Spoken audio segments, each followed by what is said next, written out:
My name is Jorge Sette, and I'm very excited to be here. First of all, I'd like to thank Disal for setting up this series of webinars. And also, I'd like to thank you guys for showing up, not only for signing up, but for also showing up for my presentation.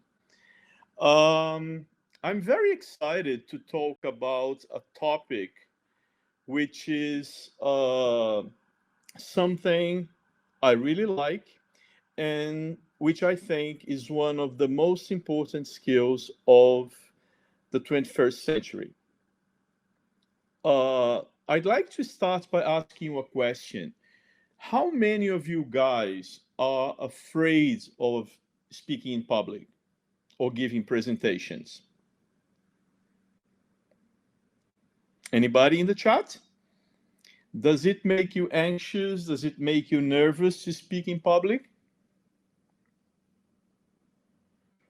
Some people say they love it. Most people are saying that they do feel nervous about speaking in public. I was reading a book written by one of the organizers of the TED Talks, and he said that 85% of the people he talked to said that they were really afraid of public speaking. Apparently, public speaking ranks among the top 5 fears of most people, together with death or losing a job. So it's a big deal. That's why my recommendation is start training your students early for this very essential skill of public speaking. By the way, I'd like to tell you that I'm going to run through the presentation because we've got 50 minutes, 55 minutes to go through. And then you can write your questions in the chat, but I will only stop to answer the questions at the end of the presentation, okay? Otherwise, I will lose control of the time. So I was talking about skills, 21st century skills, and can you remind me what are the 4 main 21st century skills? They all start with the letter C. There are 4 of them. I'm going to show you a picture to remind you, to refresh your mind. What is this? What skill do you think this picture represents?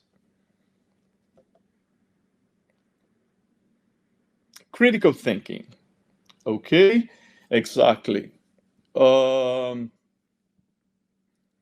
What is the connection between critical thinking and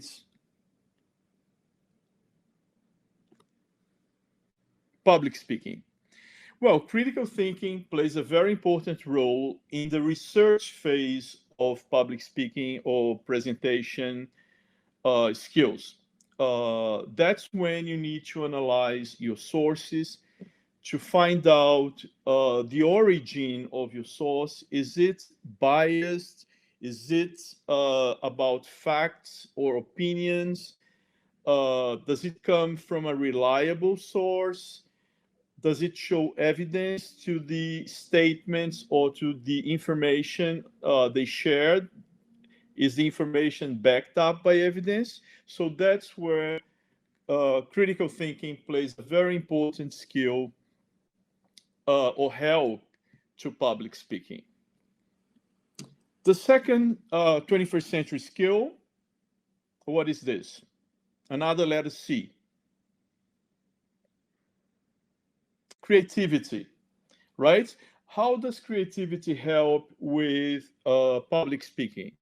Even if the teacher gives you the topic of your presentation, which is the case here, since we're talking about public speaking in the context of an EFL classroom, there's still room for creativity. Where?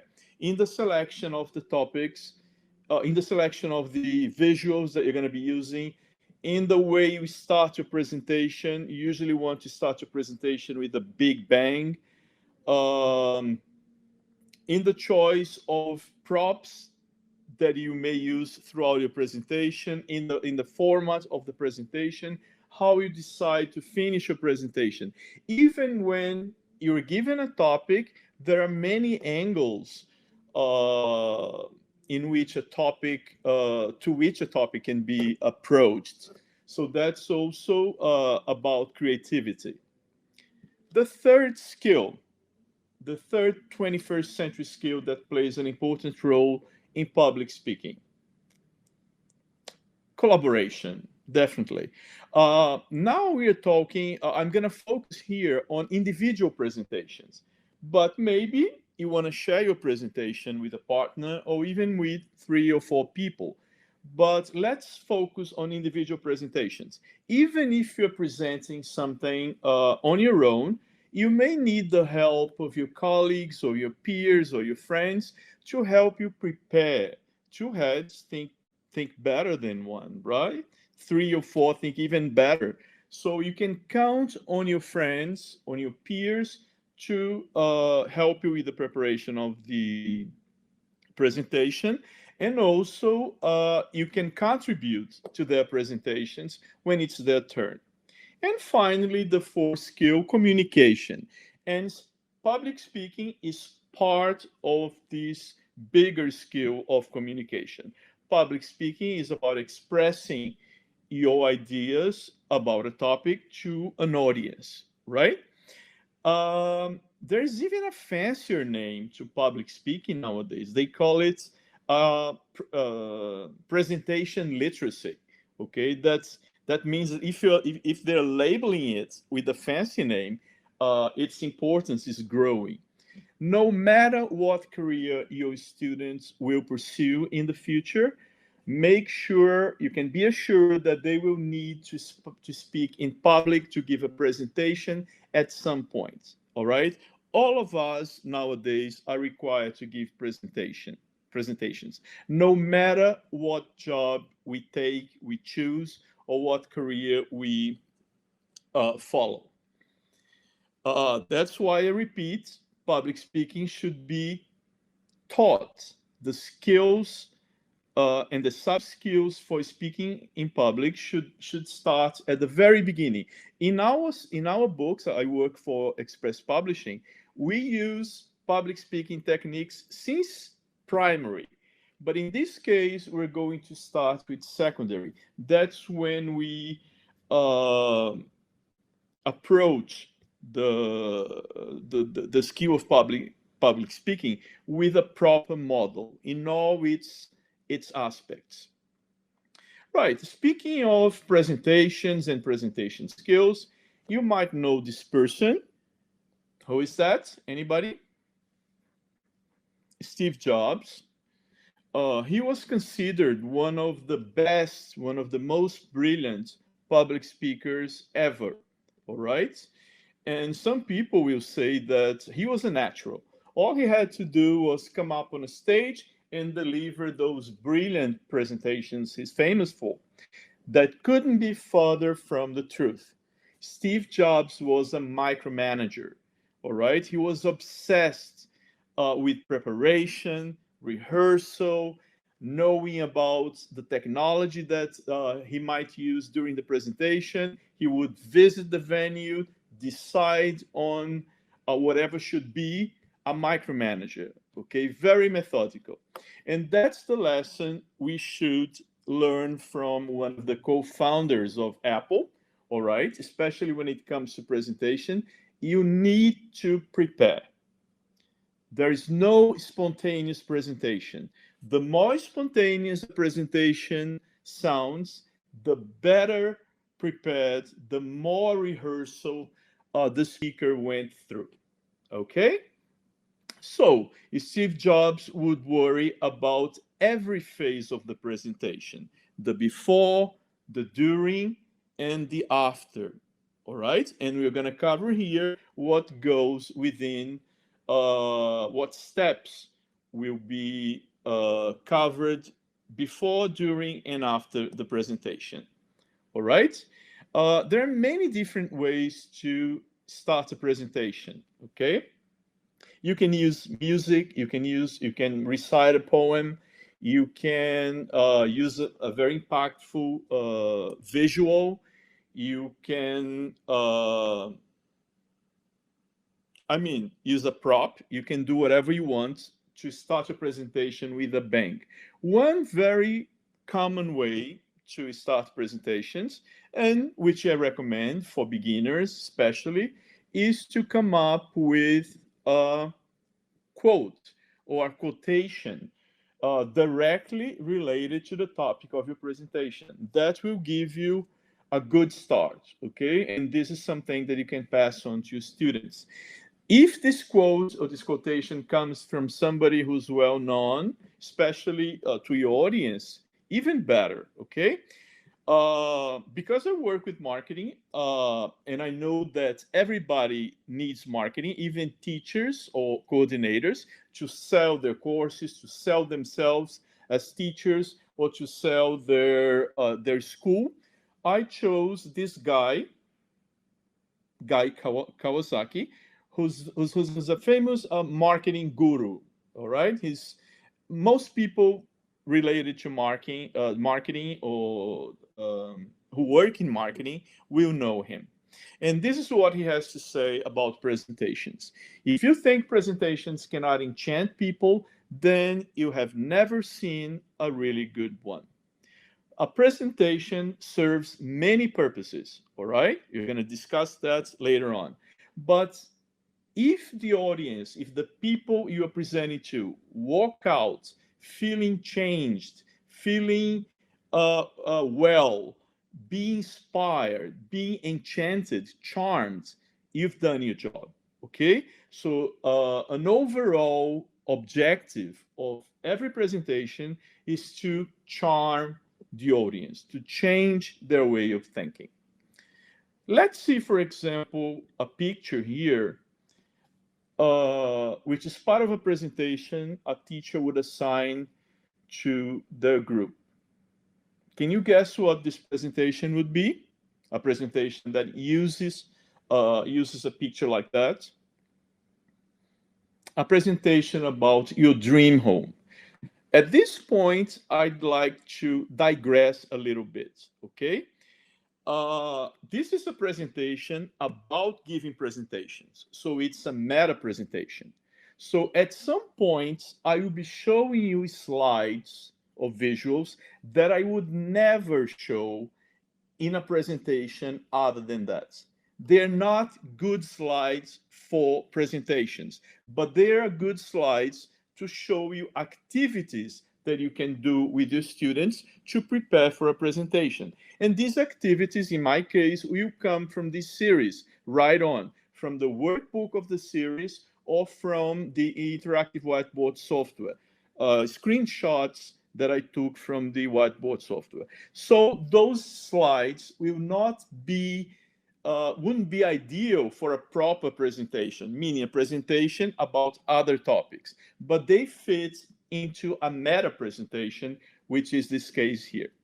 Enough of excuses. I'm just walking a thin line here because some of the slides are only good on paper and they come from this series. This would be one of the examples. All right. That's not a great slide for a presentation, but it's a great exercise if done from a workbook or from an interactive whiteboard software. We talked about quotations at the beginning. Remember, most of your students are, the students we're covering here are 11, 12, 13-year-olds. Maybe they don't even know what quotations is, especially because they're giving a presentation, in our case, in a foreign language. If you're Brazilian, English is a foreign language. So there are two kinds of pressure here. The pressure of speaking in public and the pressure of doing that in a language which is not your mother tongue. So this very simple exercise will familiarize the students with the format of quotations. We'll tell them what a quotation should look like. And the answer to the activity, obviously, would be the underlying sentences. There's no place like home. Home is where the heart is. Okay? That's obviously a presentation about your dream house. Visuals. We talked before that some of the visuals I'll be showing here come from a workbook, so they're not ideal for all kinds of presentations. But now we're going to be talking about the ideal slides for any presentation. When we first started using PowerPoint or Keynote in the mid 90s, I was a child at the time, so I don't remember very well. But most of you were there. So the audience would get so excited about the technology, about the transitions, about the animation on the slides, that they wouldn't even pay a lot of attention to the topic. But now in 2021, people are fed up with slides, PowerPoints, especially corporate PowerPoints, packed with text, bullet points, and all that. So my advice is less is more in terms of visuals, especially if you're using slides um, for your presentation. The slides are not should not replace the speaker. The slides should not be understood if the speaker is not there. The center of the presentation is you. The slides are always a supplement. They can add to what you're saying. They can be a counterpoint to what you're saying. They can add some humor to your presentation or a surprise element, but they shouldn't replace you as the center of the presentation. All right, so less is more. Use the slides sparingly and very favor simple slides. For example, let's take a look at this exercise from the workbook of Write On. Which slide do you think would better represent or should be used in a presentation about how to be a good friend? Can you vote A or B?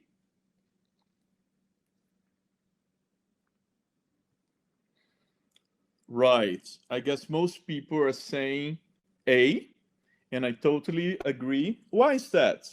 Because A links directly to the topic of the presentation that I assign, how to be a good friend. It's colorful, it shows beautiful young faces, it has a very clear quotation at the top, and there is a clear contrast between the background, which is white, and the blue of the caption or of the quotes, making it very legible for the people sitting in the back row of the audience. Very simple, very direct, straight to the point. So A is a winner in this case. That's the answer. Slide A would be the best one. Slide B is dark. It doesn't talk directly, it doesn't speak directly to the point. It's kind of weird, not very legible. So not good. What about the second set of slides? Let's take a look at the first row and the second row. Which slide would you use in the first row? Which slide would you use in the second row? Remember that the topic of this presentation is to talk about a movie character, a film character. For the first row, would you choose A or B? Yes, we seem to agree that B is a lot better. Why? Very simple, all right? It shows one of the iconic actors that played James Bond in the movies, Sean Connery, who's already passed away, unfortunately, right? And there is the name of the character, like right here. The name is Bond, James Bond, okay? So slide B would be best. What about if you had to choose from A and B in the second row? Votes are going, counting. Most people are saying A, absolutely right. This is the answer. B for the first row, A for the second. Why? In the second row, slide B is a text. That's a big mistake when we're giving presentations. People get very annoyed, the audience gets very annoyed if they have to read from a slide, especially if the font is small, especially if the contrast is not good. So A, on the other hand, is very direct. It just shows a very famous actor that plays the character, James Bond, Daniel Craig. And all I do through bullet points is list some of the movies he appeared or he played the character of James Bond. All right. Remember, even bullet points should be used sparingly. All right. But in this case, that's fine because I'm only showing um, the names, the titles of the movies. Okay. What about this one? A presentation on protect the earth. You're going to talk about the problems, environmental problems, and how to protect the earth. A or B? Yeah, most people are saying A. That's absolutely right. We have A here. Okay. Why? Any ideas why A would be better? Because it links the tap directly to the planet. It's a clever way of relating the waste of water with a problem uh, going through by Earth. Okay, it just gives the solution, save water, and then in bullet points, which are the right size, very legible, with the right contrast, with the blue background, some solutions to avoid wasting water. So A is a winner in this case. Okay?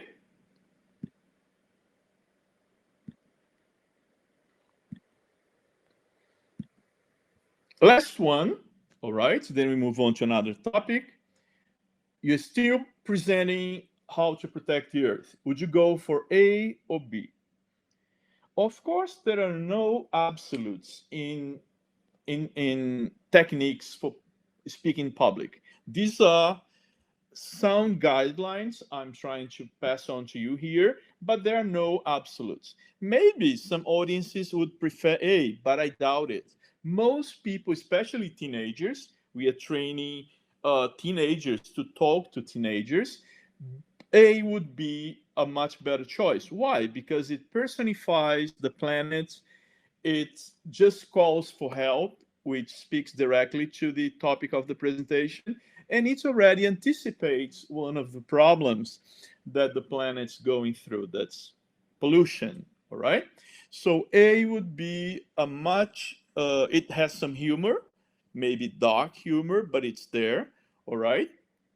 So this would be a winner among teenagers without a doubt. Okay. Uh, let's summarize at this point what the characteristics of great visuals should be. I'm not going to go through each of them because you can read. All right. I'm already using a lot of bullet points here, but I guess they're all important. Okay. I would call everybody's attention to the choice of background, which is something that many people forget. There should be a clear contrast between the background and the captions or what you write on the slide. Don't write a lot, but if you have to write, make sure it's visible, it's legible, it stands out from a darker or something that contrasts with the color you chose for your font. Okay? Excellent. Questions later on. Right. I've chosen the visuals. Okay. I've came up with my quotation, but now I need to establish a purpose for the presentation. Every presentation has an objective, a goal, a name. Maybe your teacher will assign that to you, so you won't have to worry about that. But as I said before, there's always a different angle topics can be exploited from different angles. So there's still room for creativity and for decision making here. So it's essential that you know what you're trying to accomplish with your presentation. We are going to cover the different purposes in a minute. All right. You to avoid getting sidetracked or going off your topic or getting lost or rambling, know what your purpose is. Most purposes are summarized here. You can speak in public to explain something, to inform the audience about an issue, to persuade people to change their behavior or their minds. You can narrate a story or an anecdote. You can inspire people. Obviously, these categories are not clear cut. You can, for example, use a story or an anecdote to explain something. You can inspire people by informing them about an issue. So there can be a mixture of categories in these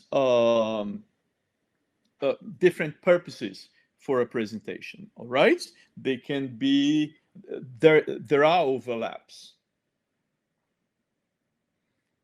For example, let's take a look of an exercise where the students are supposed to come up with the purpose of the presentation. It's a presentation on smartphone etiquette. What do you think the purpose of this presentation is? To inform, to explain, to narrate, to inspire, to persuade? Any ideas? Can you write your ideas in the chat?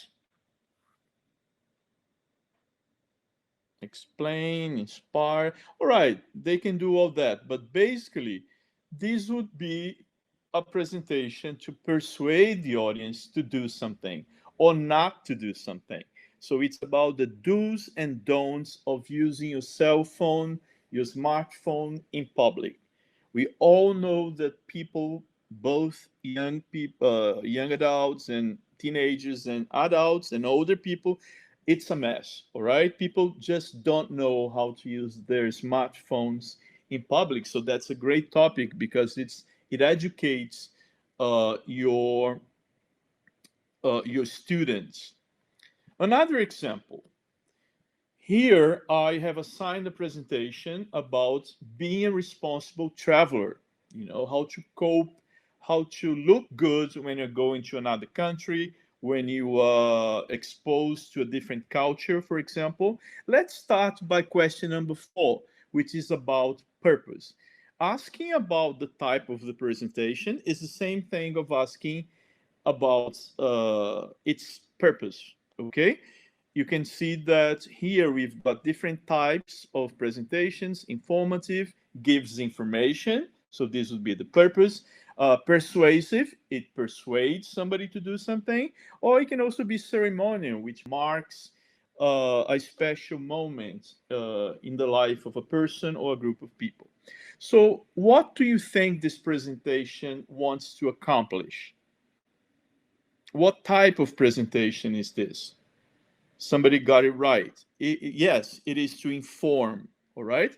But besides that, I added a number of questions here about the rubric, about the instructions of the presentation. Why am I doing that? Sometimes students do an exercise or an activity badly, or they got it wrong, because they didn't understand what the instructions were. So as part of the preparation for giving presentations, I also train them to interpret, to understand the rubrics, okay?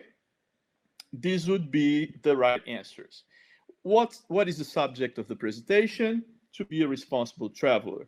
The occasion, Environment Day.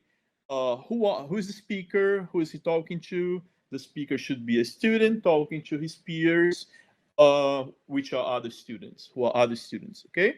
And it's an informative, a presentation that is informative.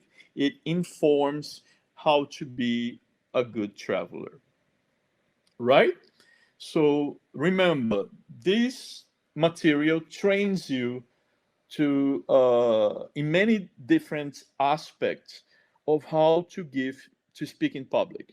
You don't need to use this material to be able to train your students. You can, if you are using different series rather than write on, you can add ideas to your material. Okay, they're not difficult to come up with. I'm giving you here, I will be giving you a series of ideas. And if you're preparing your own material, which some people prefer to do, you can add activities to prepare your students to speak in public. Very easy to do.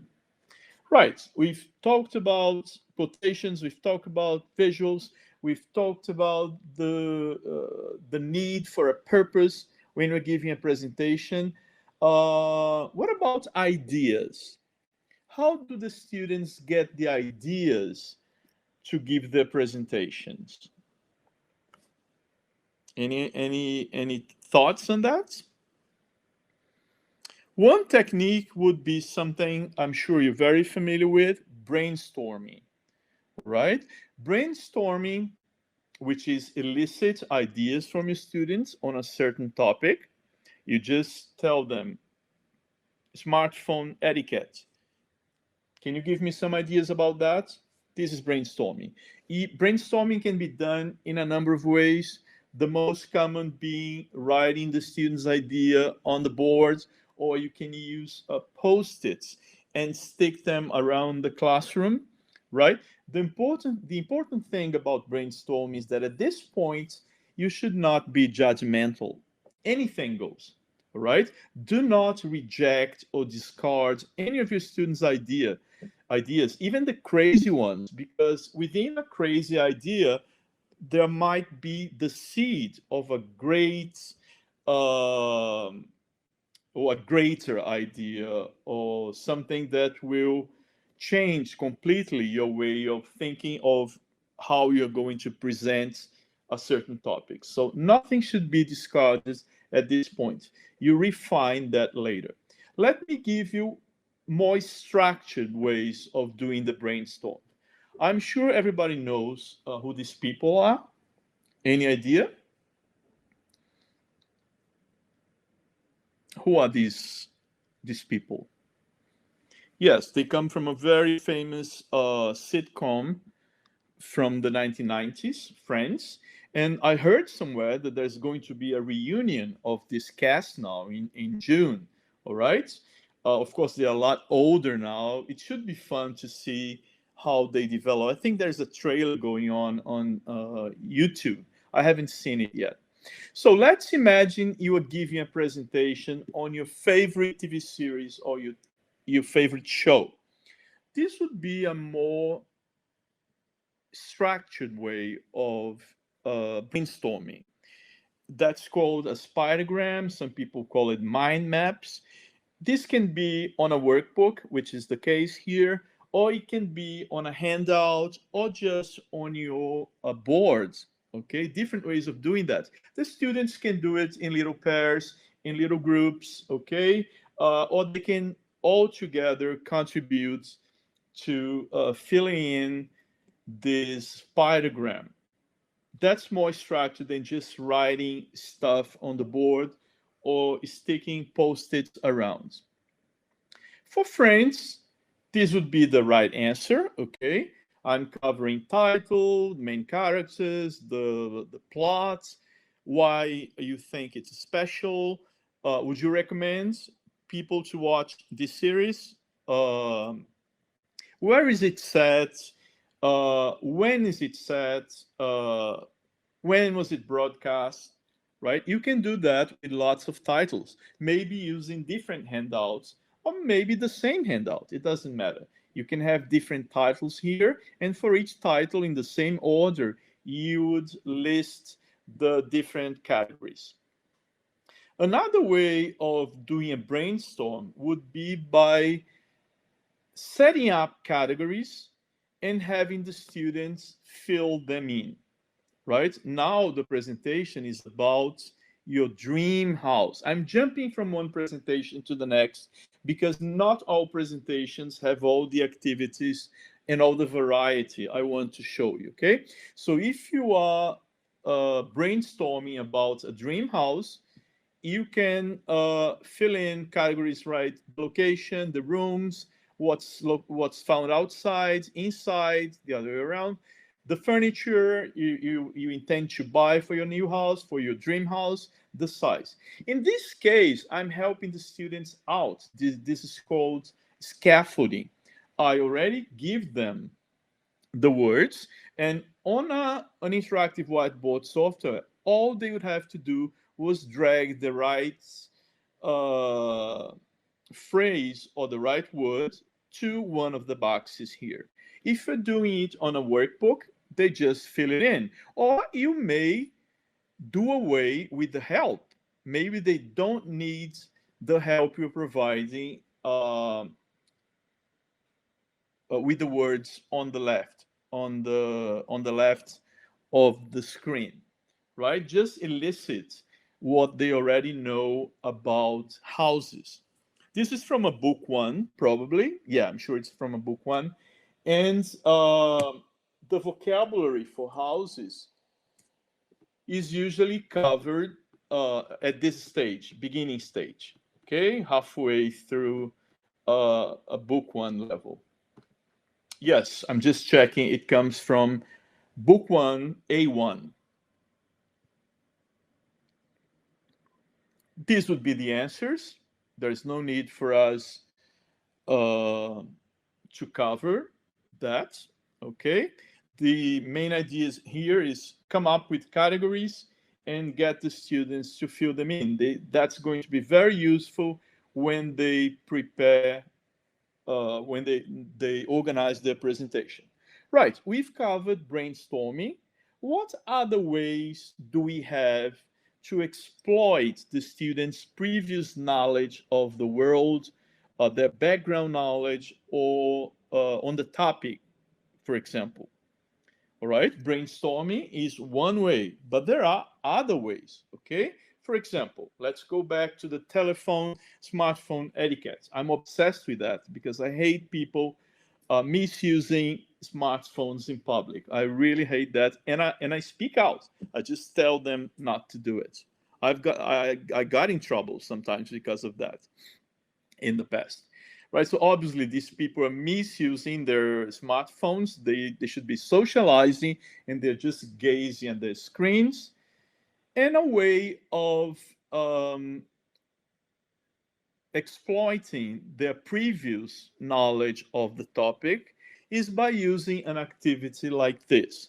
At the top, I give them some ideas, okay? And at the bottom, I give them some key points. Obviously, I'm assuming that they already know some of the answers. And if not, they are getting ideas for their presentation through a fun activity. For example, responding to texts and messages. Not when you're driving or riding a bike because it's too dangerous, all right? So this is common sense, but not everybody is sensible, believe me. So this activity will help them prepare for a presentation on smartphone etiquette. These are the answers if you're interested, okay? But that's not really the point here to go through the activities, just to show you how to prepare them. Somebody's saying that the reason that we misbehave using cell phones is because we are in Brazil. No way. I've been to other countries and they are as bad as Brazilians. All right. Okay. Now, I've already done brainstorming. I've already done some work on drawing their knowledge or prodding them to talk about their knowledge of the topic. Okay. What else can I do to give them ideas for the presentation? Or what else can they do to get new ideas? Research. That's basic, right?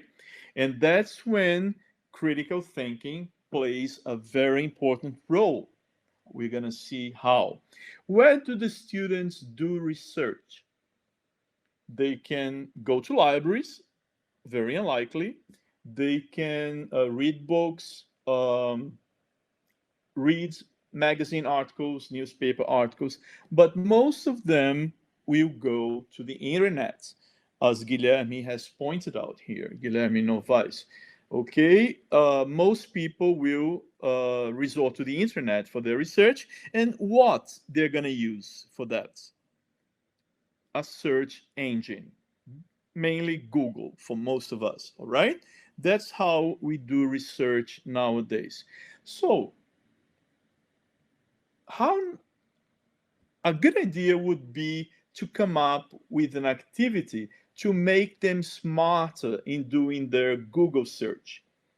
Here, for example, that comes from a workbook, of course, not a slide to show in any other presentation other than a meta presentation. I'm repeating myself, but I just wanted to make it very clear.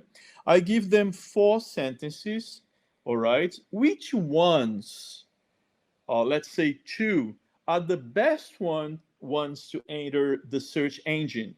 If you want narrow, precise, focus results on smartphone etiquettes. Can you pick 2?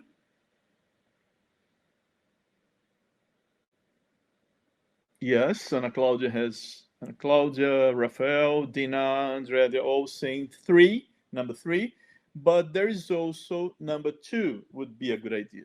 Smartphone etiquette, very obvious, because it speaks directly to the title of the presentation, and smartphones do's and don'ts. If you use those 2, you are more likely to get uh, the right results you are looking for. Okay, when you use the search engine. Of course, that takes a lot more training than one activity. All right, but if you do that a lot, or if you repeat that kind of activity frequently, we start training them to use smartphones in a clever way. Now, when they get their results, let's imagine, for example, I'm doing a presentation on achievements, something important that somebody managed to do. They may get as their search results different kinds of texts. Obviously, that comes from a more advanced level, which, to be more precise, would be book 3, A2/B1, late elementary, pre-intermediate level. An activity which would help them, that's done in the workbook, would be for them to link the genre of the text to the text. Okay, so what is number 1, what is number 2, and what's number 3? uh, if you had to match these titles at the top, the answers would be this. Sorry, I'm not giving you enough time to go through all the text, but we've got a lot to cover. Right, so personal letter, newspaper article, and an encyclopedia. Which of these ones would you say is the least reliable? The one they should avoid? Personal letter, of course. Why? Because, again, thinking about your critical thinking skills or applying your critical thinking skills, personal letters are very subjective. They are packed with opinions. They are not. They do not show evidence for what they claim to be facts. They can be a bit biased. So the second best choices would be. I mean, the best choices would be either a newspaper article or an encyclopedia. Again, the information should be cross-checked. Don't use only one source because that source may not be updated. It can be a bit old. Stick to famous encyclopedias, respected encyclopedias, and serious newspaper articles because some of them can be a bit sensationalist. So you need to cross-check, to use different sources to find out whether the information is reliable, okay? And also by reading the article, do they show evidence? Do they prove to you that what they're saying is correct, okay? Do they refer the sources that they got the information from? That's all very important. A simpler exercise, don't be scared, you're not going to have to read all of that, right? This is good on paper, on a interactive whiteboard software, not as a slide. Okay, because this comes from book one level, end of book one, end of beginning, going on to elementary, I don't want them to identify the source. I give them the source. They're going to present a sports person, Neymar, okay? And I've got information after my Google search from an official website, from somebody's blog, and from a football magazine. Which is the least reliable of the three sources?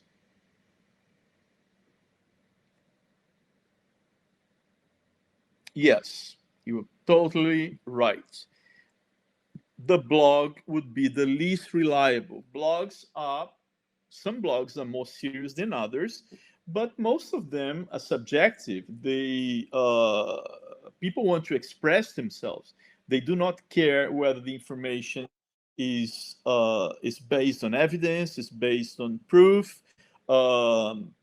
If they're a little biased, that's their blog. So it's about their opinion. And the proof of how subjective a blog can be is here. For example, I call him the magician because he's got magic feet.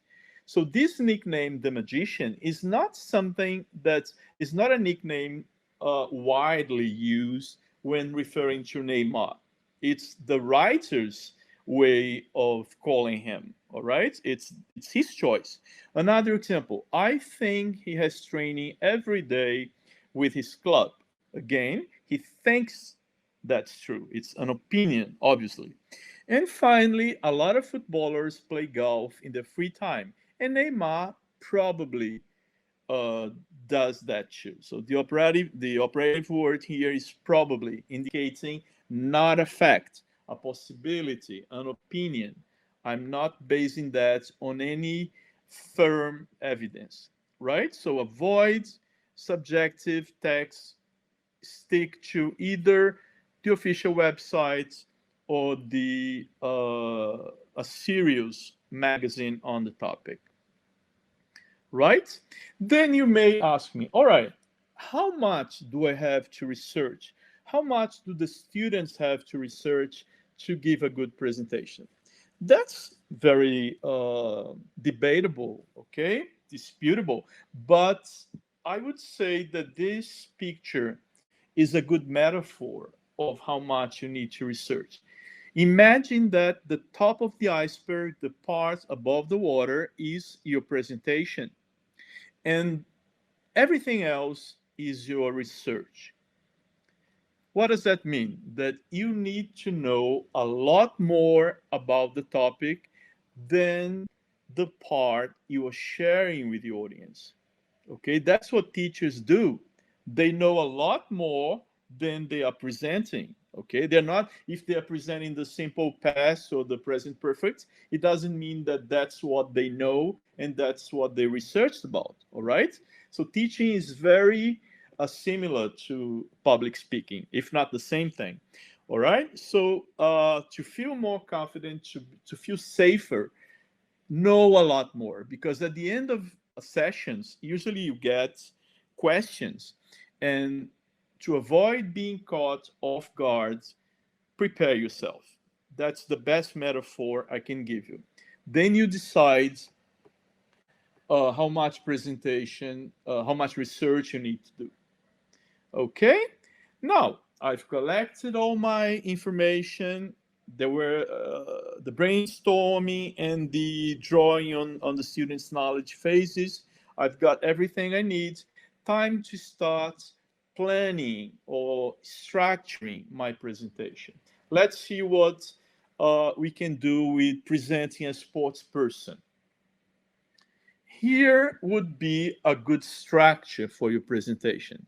Presentations should not be written, but they can be written and then just as a starting point, just to organize your ideas, but do not read from a text. It gets the audience really annoyed and it's really boring, presentations that are read.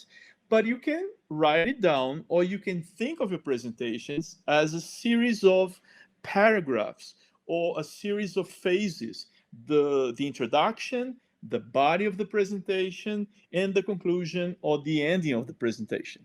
So this is how you structure your presentation. For example, here I would use the nickname, the date of birth, and the place of birth as my introduction. I would probably use the daily routine and the free time activities as the body of my presentation. And then there's something missing here. I would add as the conclusion or as the ending of my presentation why I chose to present Neymar as a sports person. Is it because I like him? Is it because he's famous? Is it because he's been on the news recently? You give the audience your reasons why you decided to present that person or why you like that person. Okay? So introduction, body, conclusion, missing here. But this would be a good way of practicing your organization. These are the answers, not really important, but if you know, just to show you that the activity has answers. Let's move on to your favorite movie character that we covered before. How would you structure all the information that you collected about James Bond or 007? Again, that's for a more advanced class. I would say book 3, actually. Elementary, pre-intermediate, A2/B1.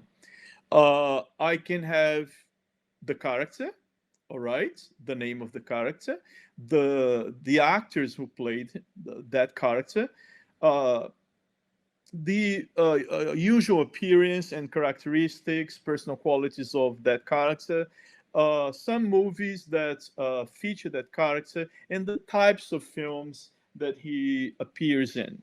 Are they romantic films? Are they adventure? Are they spy movies? Thrillers? So on and so forth. You can consider all these as different paragraphs of your presentation: introduction, body, conclusion. Up to you. The important thing is that you have an introduction, the body, and the ending of the presentation. Again, some answers to satisfy those who might be curious about 007. But let's move on because we are pressed for time. Now, during, let's cover the during phase of the presentation. Take a look at this picture. Which boxes would you tick for appropriate behavior during a presentation? Can you give me your answer in the chat box? Which box would you tick? 1 and 2, 2 and 3, 3 and 5? Yes, somebody got it right. Andrea Duarte and Grace. Well, the name's gone. Sorry, Grace. That's exactly it. Obviously, there are no absolutes, but there's common sense and there is good practice. All right, these are best practices in terms of public speaking. Number 1, smile. Look at your audience. Look,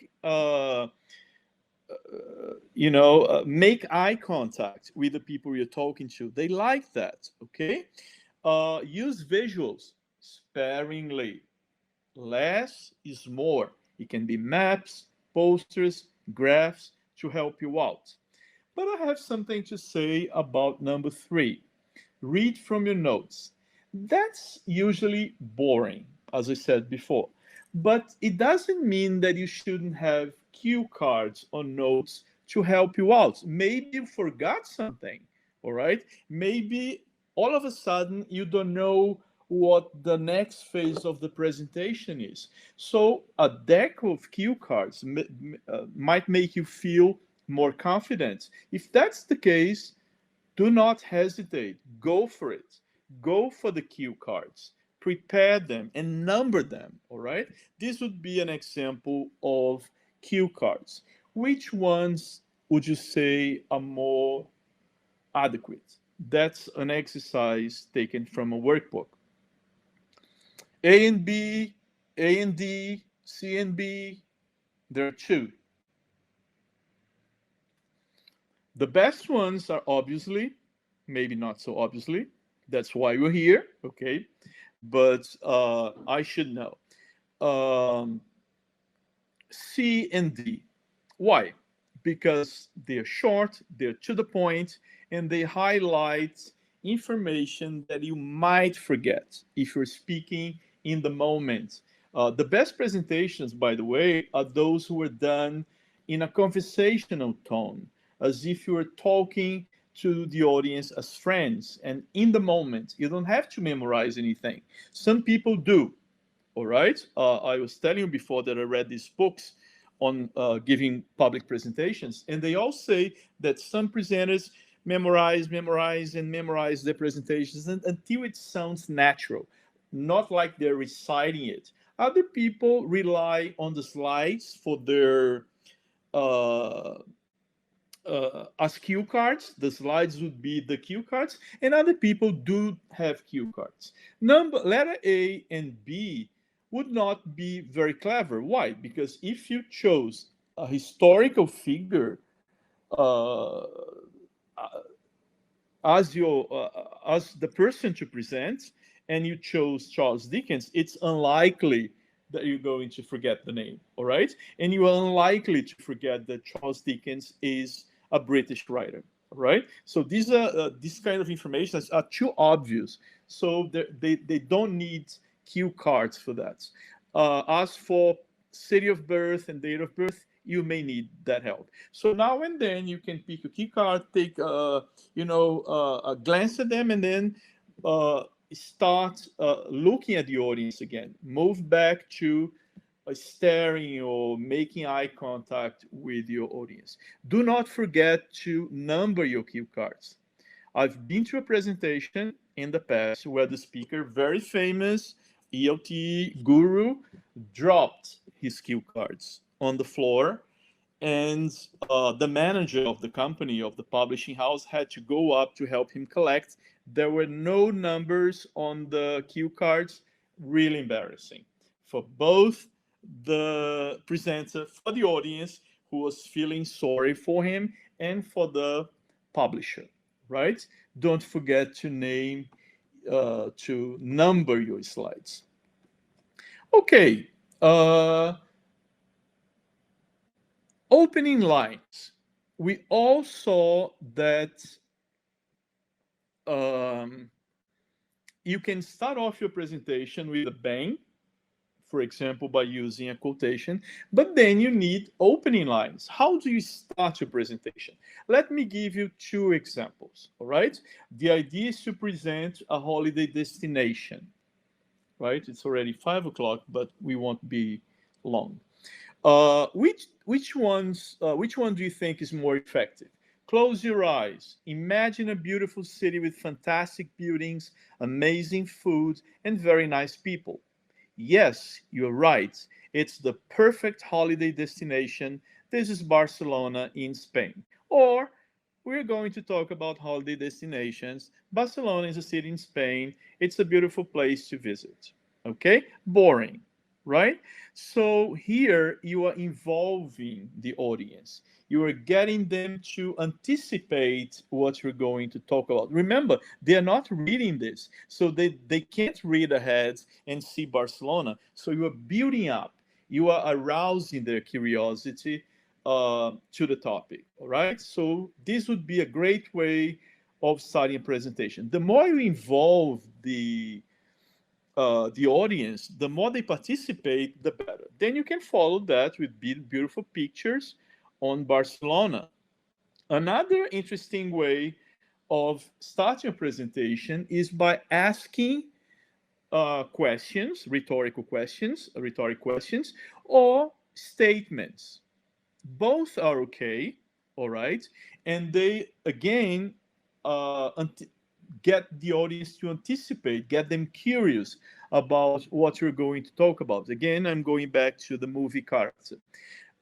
In this activity, all I'm asking is for the students to name uh, which ones are questions and which ones are statements. But obviously, behind that, the objective is to give them ideas. Start your presentation by asking questions, or start your presentation by uh, having statements about what you're going to do to arouse the audience's curiosity. Remember, the presentation is going to be given in English. It's not the student's first language. So it's always a great idea to practice some of the language they may need for the presentation before the presentation. Okay? Obviously, especially if you're talking express publishing materials, the presentation is a project that comes at the end of a unit or at the end of a module. So that language and those grammar points or those adjectives will have been taught before, most likely. But there is nothing wrong in reviewing that. For example, students tend to use good, nice, and awesome for everything positive. Here, I'm training them to be more varied, okay, through an exercise. So they do the exercise and they learn to say something: warm sun on your skin, sweet smelling wildflowers, okay? A huge variety of wildlife, unforgettable experience, rather than good, nice, awesome, right? The same goes for a simpler exercise. They're going to talk about the dream house. Why not give them some powerful words that they may use in their presentation? Beautiful, I'm sure they already know, but maybe not huge or comfortable or quiet. So these are all ideas that on vocabulary that I'm passing on to them through a previous activity that comes before the presentation. Okay? Now, more important than adjectives and nouns and anything else that I may teach as a language point, we have transitional or transition words. These words are what links one sentence to the other or one paragraph. Remember, it's not actually a paragraph because it's spoken, but different phase of a presentation. If you use linking words, your presentation is going to sound more fluid. There's going to be a nice flow to it. It's going to be more cohesive and consequently even more coherence as a theme. All right. In this exercise, all I'm asking is for them to identify in which paragraph they expand the ideas. Obviously, that would be the first one. But what I'm really aiming for here is not for them to find out which paragraph is bigger, which is actually what the question was, is to teach them words like first of all, then, also, finally, because these words will give that flow to your presentation. In between, linking sentences to sentences or linking phases of a presentation, introduction to body to conclusion. All right?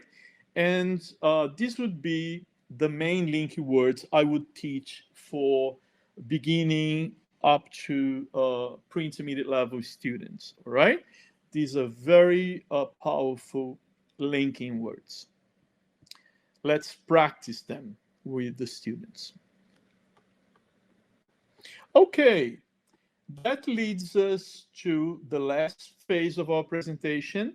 I'm talking about the ending and the after. Okay, you can imagine that you're reading the word ending of a presentation and after the presentation. How to end your presentation?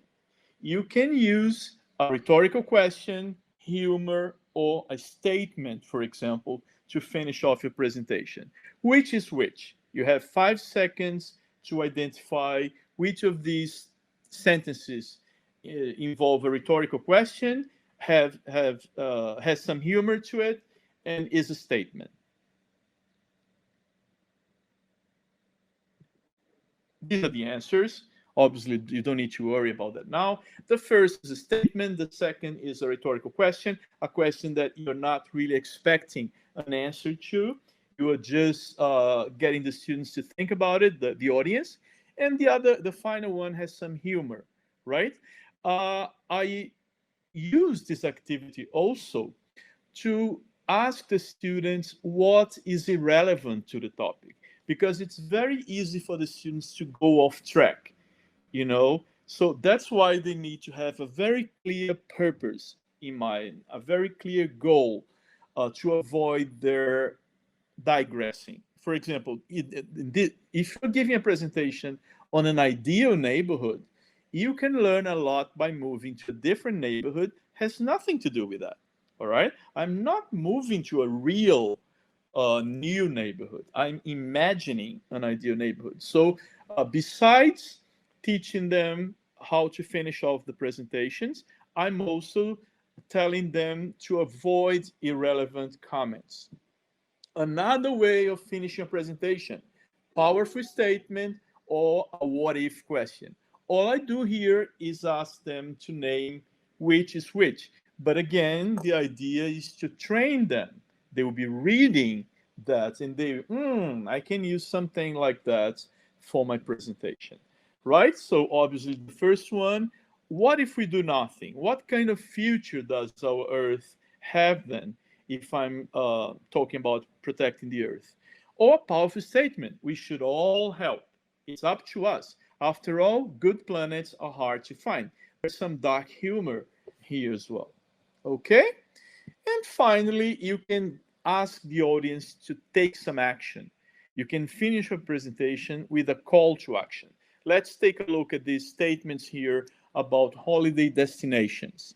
Which one would you say gets or asks the audience to take action? A, B, or C? Obviously, this would be B, right? It's a call to action. You're probably in real life would be selling a package holiday to Barcelona, and this is what you finish your presentation with.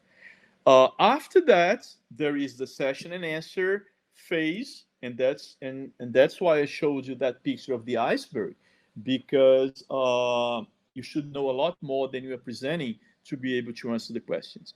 And last but not least, how should a teacher evaluate the student's presentation?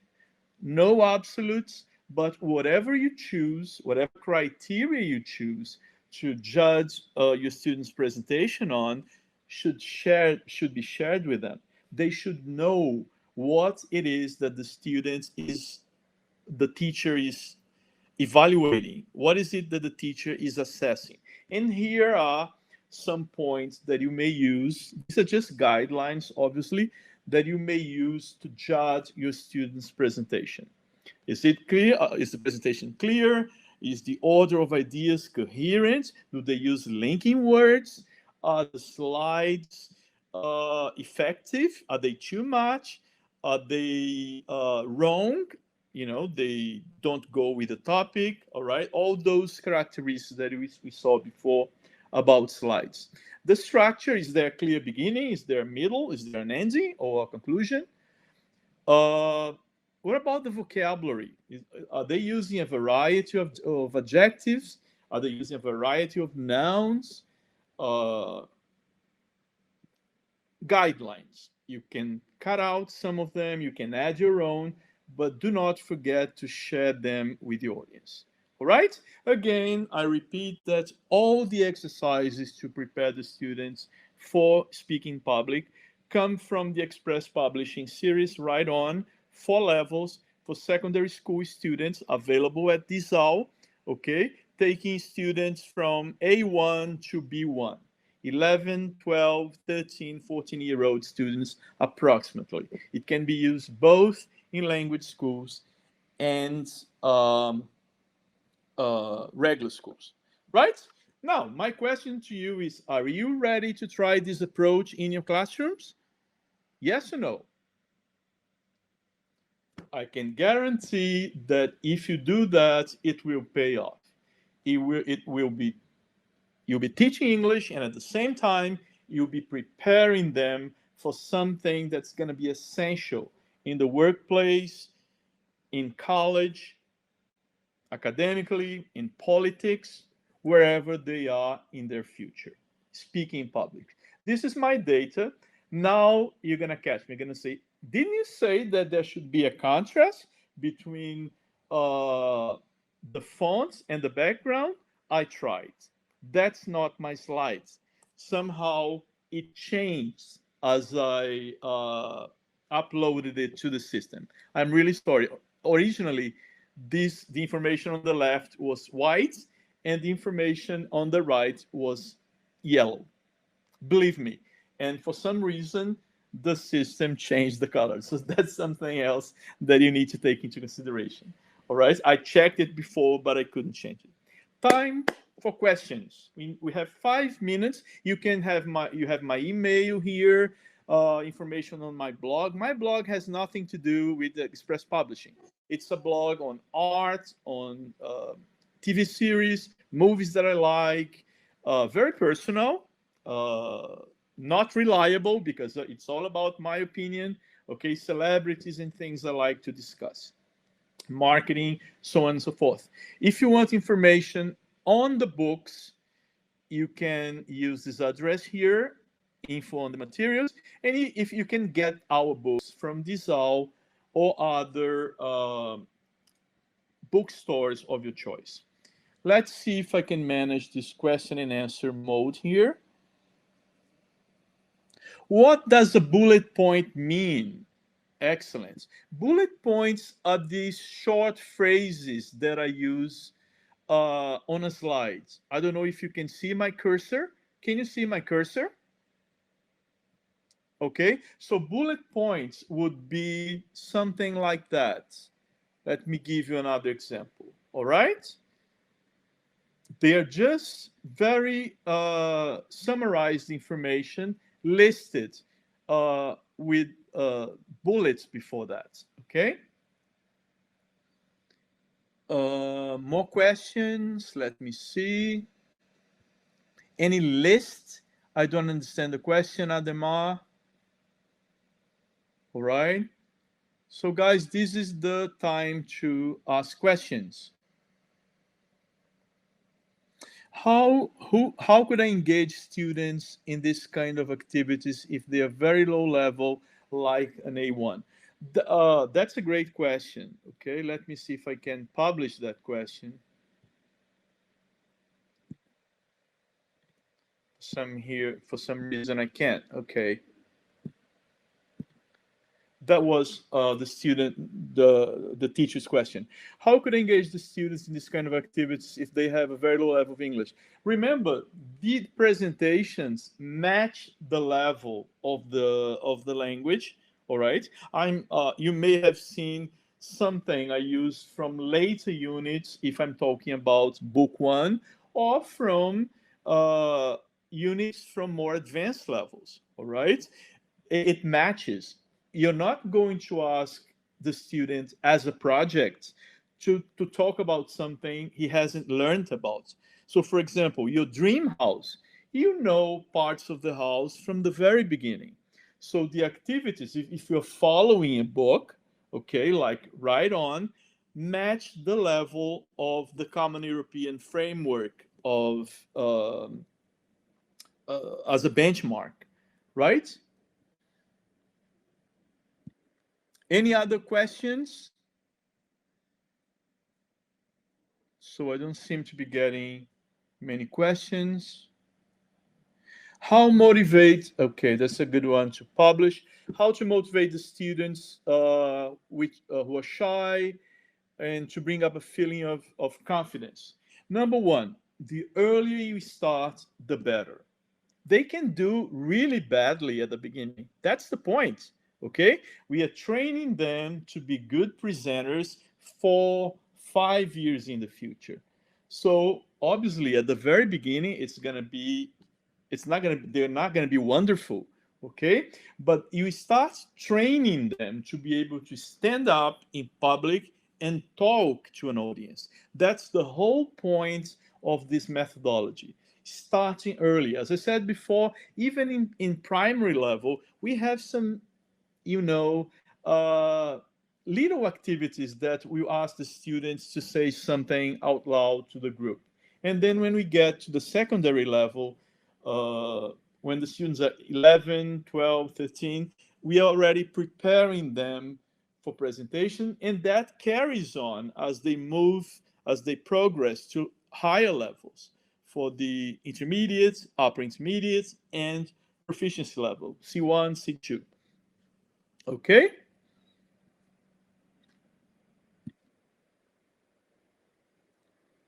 Any more questions? Just a thanks here. Right. I guess that's it, guys. We're already 15 minutes over time.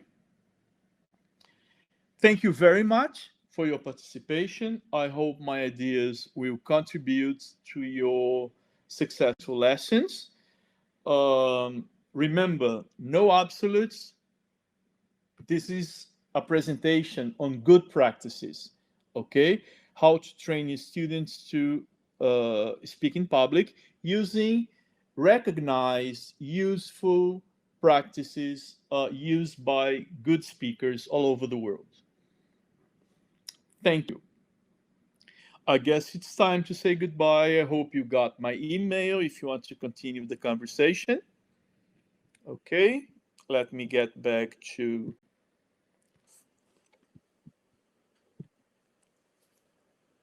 the video. Thank you. Bye-bye. Thank you, Disal. Thank you, Lyrica. Thank you, Jessica.